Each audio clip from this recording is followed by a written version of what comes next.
آیا طالبانو د ډیورند کرښه د افغانستان او پاکستان ترمنځ د پولې په توګه منلې ده؟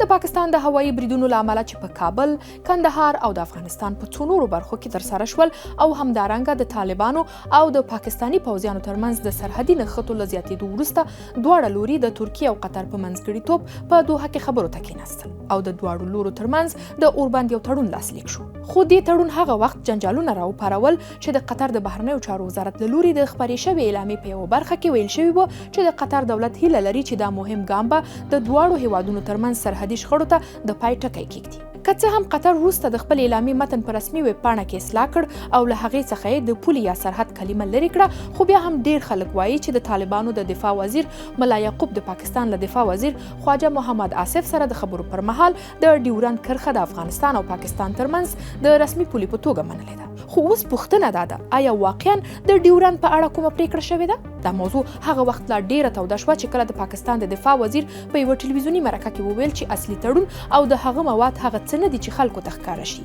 او دا به پټ پاتې شي. د دې ټولو سره سره ځینو کاروونکو په ټولنیزو رسنیو کې ادعا وکړه چې ملا یعقوب بیا د ډیورند په اړه د افغانستان د امیر محمد یعقوب خان تګلاره خپله کړه. وروسته بیا د طالبانو د حکومت دفاع وزیر ملا یعقوب وویل چې د ډیورند موضوع د پاکستان د دفاع له وزیر سره په دې وروستیو خبرو اترو کې نه و مطرح شوې. ذبیح الله مجاهد د طالبان ویان هم په یوه مرکه کې له دویچه ویله سره د ډیورند په اړه خبرې اترې کېدل د دوحې په دې وروستیو مذاکراتو کې رد کړي. نو تر اوسه هیڅ سند نشته چې د طالبانو له لوري د افغانستان او پاکستان ترمنځ د ډیورند کرښې رسمیت پیژندل تایید کړي. له همدې امله د شته اسنادو پر بنسټ دغه ادعا ناسمه ده.